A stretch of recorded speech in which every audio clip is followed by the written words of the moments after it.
Today we're going to discuss how we became the first electrically lighted city in the world. This is TJ Honeycutt. He is the collections assistant at the Wabash County Historical Museum in Wabash, Indiana.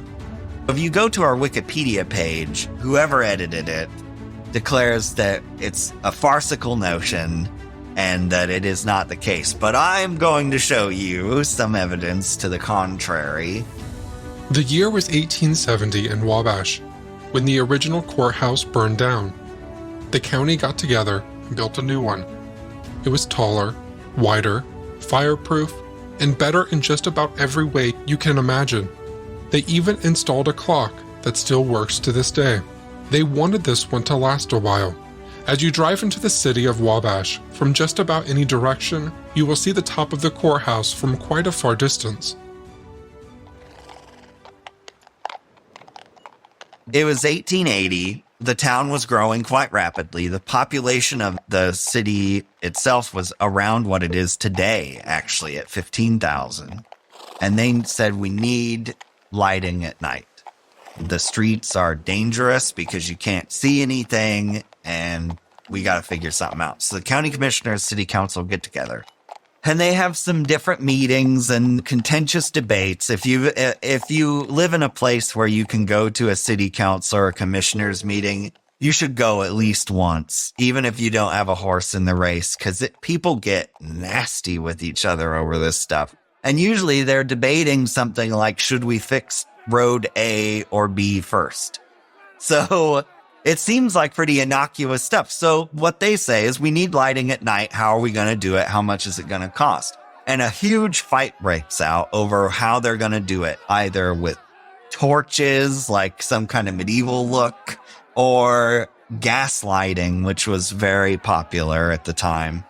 And how many posts there would be and how much it would cost and how much the gas would cost and where would we even get the gas from or the post. And there's this massive fight. At the same time, a man by the name of Dr. Charles Brush was looking at places to test out a light he invented.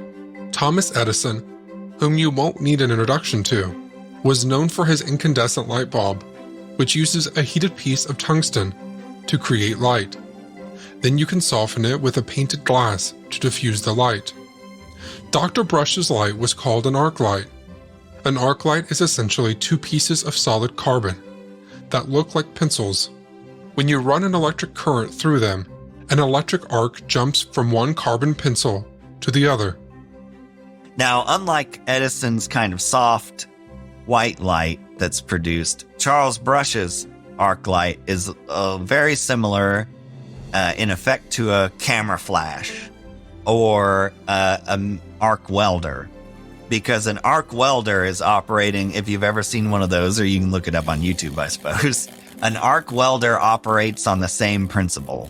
So the light is incredibly hot, it can fuse metal together, and it will also damage your eyes if you look at it. So if we lived in a world where Charles Brush's light had taken over, you tell the little kids, don't look at the sun, it'll hurt your eyes. We'd also have to include all of the light bulbs in the house. So you can see why Charles Brush's idea, although brilliant, who would have come up with that? Maybe that's why it didn't catch on, because the lights were pretty big and they were dangerous. And you also had to change periodically your carbon pencils because they would burn. And so you would have to have some machine that would bring the pencils back together or change out the rod completely. Dr. Charles Brush and his company, based out of Cleveland, Ohio, started traveling around the United States looking for a place to test out his arc light as a municipal lighting solution. He wanted to find a town that didn't already have a lighting system set up, because he knew they would be unlikely to buy into his. And he wanted a town that had a very tall building in it so they could put the lights up on top of it, that it would cover a wide area. So you would want to make like a cone of light from the high place. And they found Wabash right in the heated period of municipal lighting debate, where there were actually fights that broke out at the meetings over how this lighting was going to get done. and people didn't want the light posts in their windows at night and stuff. So there were all kinds of contentions there, and each light post was estimated to cost $17 a piece, and how's the county ever going to afford this, and so on and so forth. So Charles Brush comes in with an offer, and he offers, I'm going to test this light on your courthouse, and I will pay you to do it. So they say, great.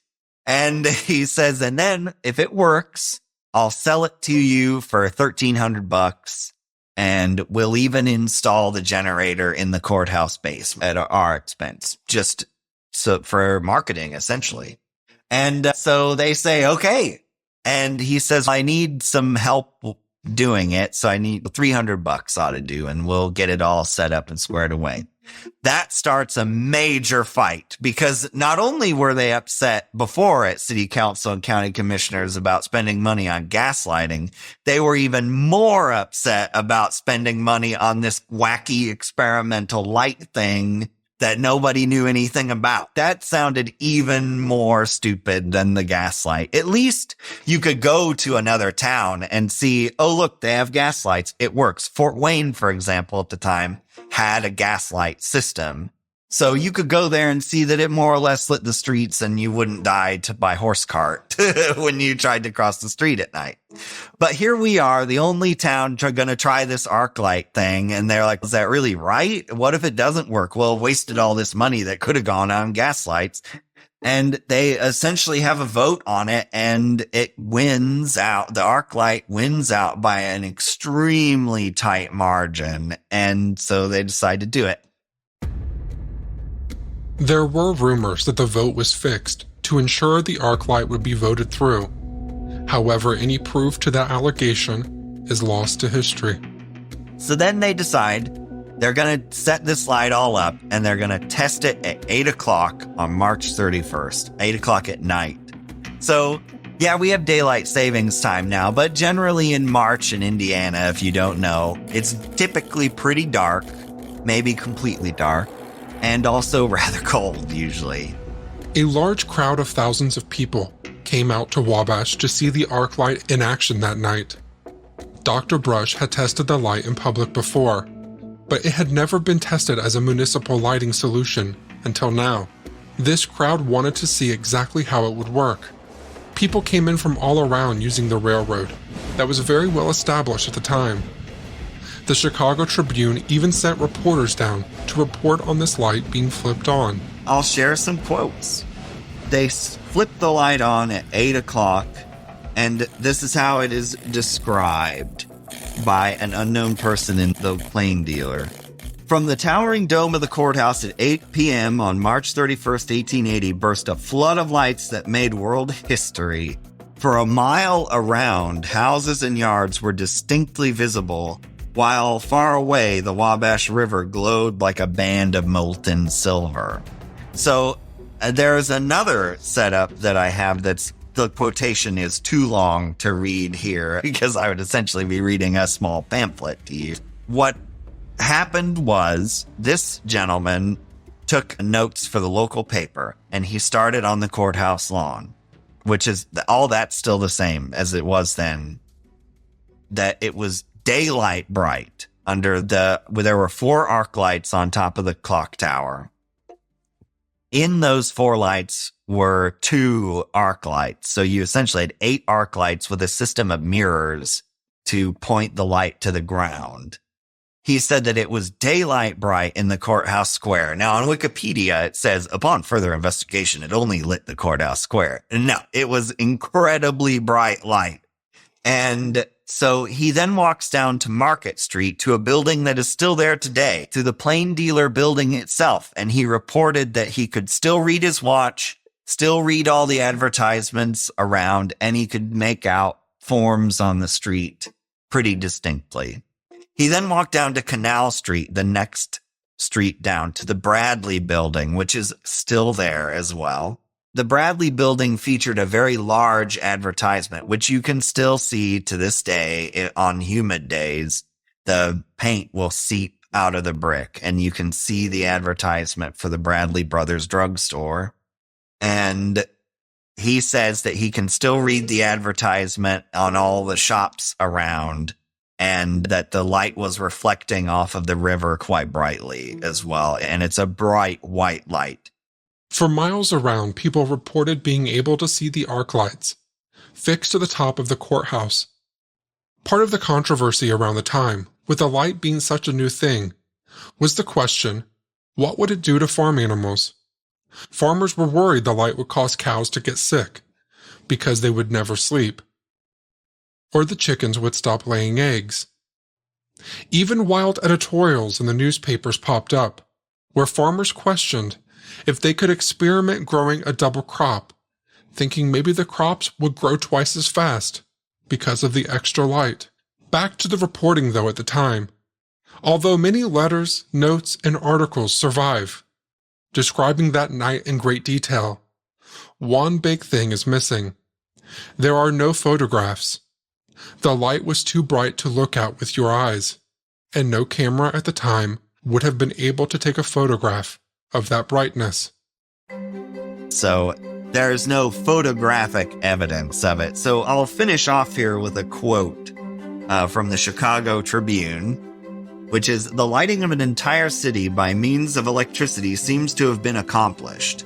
Over 10,000 witnessed the test. The crowd spread over the suburbs, making tests by looking at watches and reading newspapers. In short, the Brush system of electric lighting for cities is a success, and Wabash enjoys the distinction of being the first city in the whole world to be lighted by electricity." So, if you trust the Chicago Tribune, I think that pretty much settles the Wikipedia question. The arc light stayed fixed atop the Wabash County Courthouse for a decade, remaining the only municipal lighting source for the city. After that time, the Charles Brush Company faded out in favor of other municipal lighting solutions. But the arc light didn't go away entirely.